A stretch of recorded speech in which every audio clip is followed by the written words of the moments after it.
Sam I am. That Sam I am, that Sam I am, I do not like that Sam I am.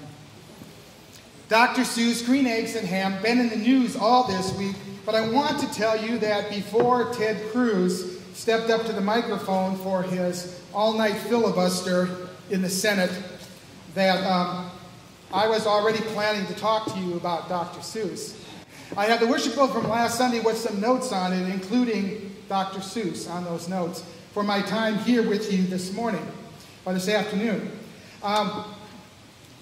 Seuss had been gospel according to Peanuts, gospel according to all sorts of things. I don't know if there's a gospel according to Dr. Seuss, but I know that there are a lot of messages. Ted Cruz was brought to task because he read the story trying to speak against the Affordable Care Act in the Senate. And people said, don't you know the point of that story? The point is, try it, you'll like it. Try it. Try it, you'll like it. And there are other things. Horton hatches the egg. I said what I meant, and I meant what I said. An elephant's faithful 100%. Horton hears a who, that little tiny, tiny person living in a tiny village, a tiny speck of dust on a flower. A person's a person, no matter how small. The Sneetches, the star-bellied Sneetches, and those without stars upon theirs, fighting back and forth, the issue of bigotry. Mr. McBean, who made lots of money putting on and taking off stars, said, you can never teach a Sneetch.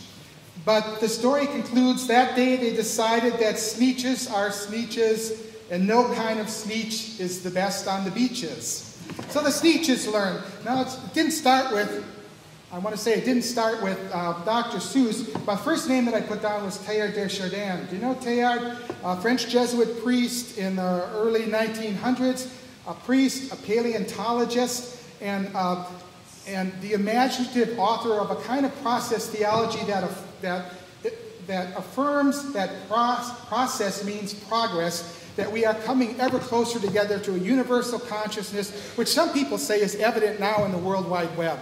A universal consciousness. But Teilhard's idea was that spirit is in everything, and we are all connected. We are all part of the evolving presence of spirit in the world. And so there is no separate you and me, or animals, or rocks, or water, but we are all together. We are all together in that process, and that's another influence on me. When I stand here and say, what do I have to share with you? Some of those influences, Teilhard de Chardin,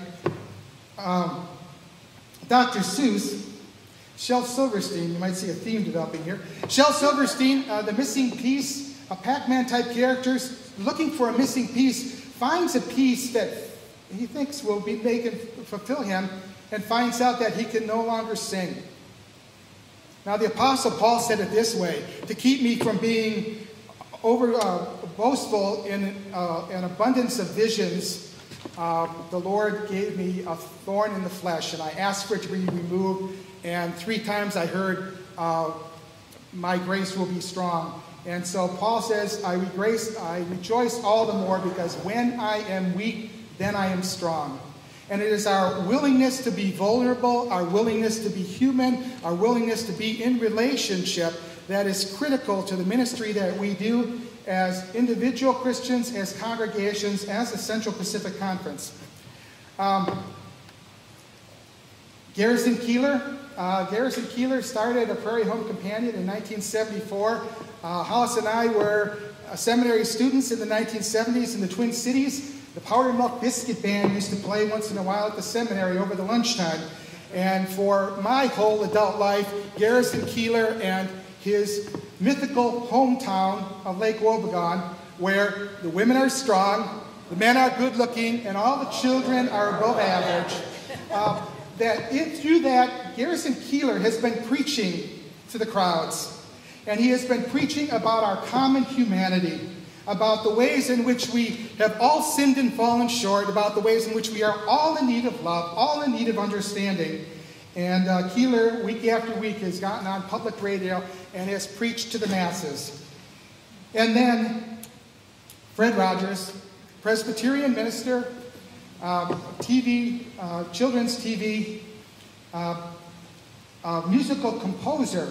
And one of the songs that I like the best of his goes, sometimes people are good, and they do just what they should.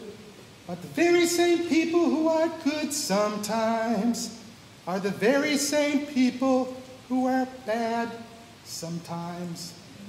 It's funny, but it's true. It's the same, isn't it, for me and you? Again, we are all in this together.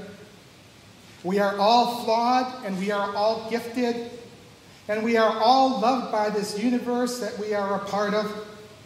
These are the pieces that I bring to you, and to the pieces and gifts that I bring to share with you in ministry. Each time a congregation calls a pastor, each time a conference calls a conference minister, it is a covenant relationship, a partnership that comes together. And you are not what the minister is, and you are not what the people are, but you are together the church. And you are a distinctive church because of that grouping of individuals that come together. I'd like all the local church clergy to stand, please. Could all the local church clergy stand? If you look around all of these folks that are providing leadership for our congregations, you see all different experiences, backgrounds, education, perspectives, orientations, genders, ages, hair color, shoelaces, all these differences. And each of these individuals comes faithfully to the faith committee that has called them to join with you in ministry. Thank you all for standing. Thank you all for the ministry that you do.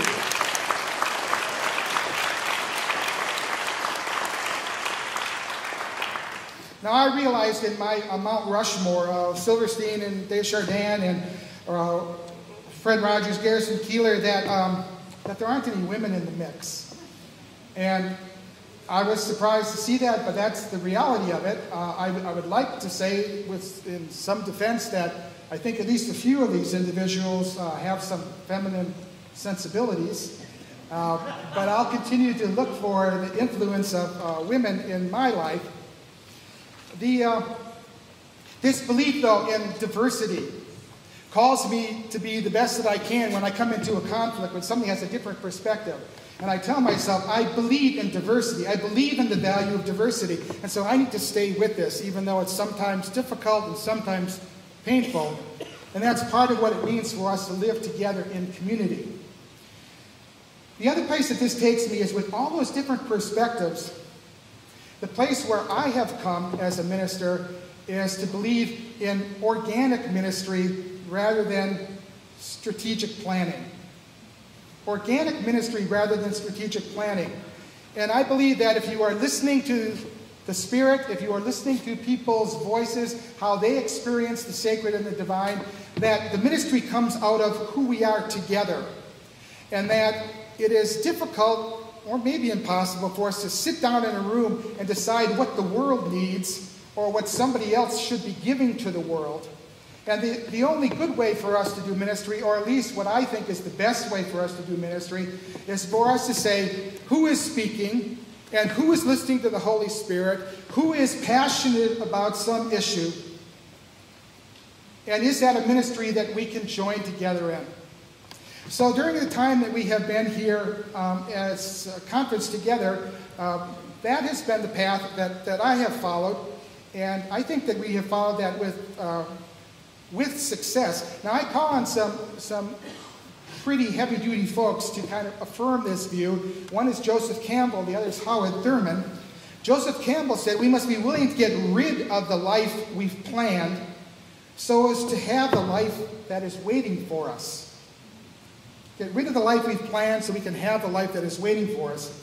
Howard Thurman, in a quote that is very familiar to you, is attributed, don't ask what the world needs, ask what makes you come alive, and go do it.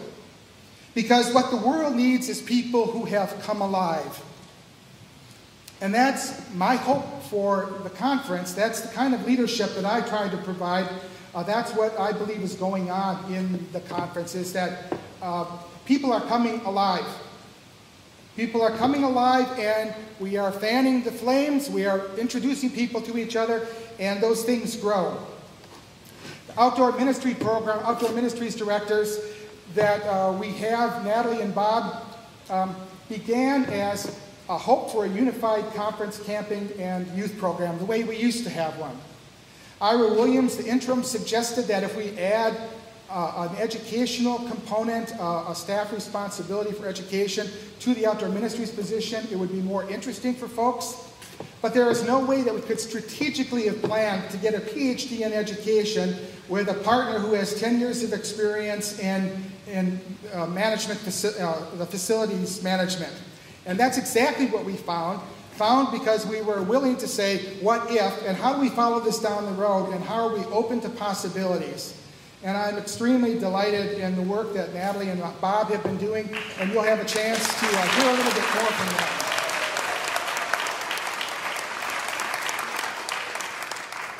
The Covenants ministry team, the education ministry team, the work that has been done by a lot of our teams is work that is now coming out more organically from what has been going on. The partnership with the United Church of Christ in the Philippines, as I see it, began in two places.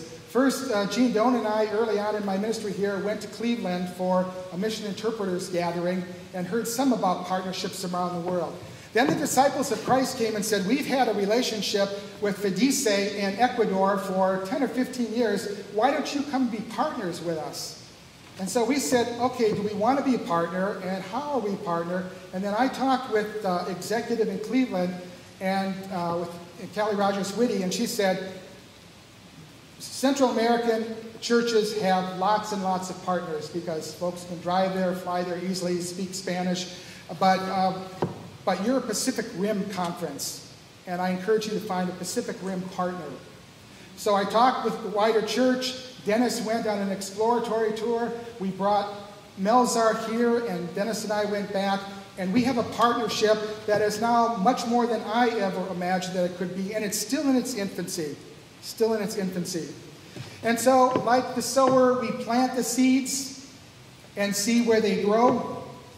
Water for Life with Susan Smith, Palestinian Justice with Diane Doolin and John Hickox, the periodic support visits that have been taking place with B. Neufeld and a number of our retired pastors. So all those things began with an idea, and we are seeing how they develop and how much ownership there is in our churches, and together we become more than we had been.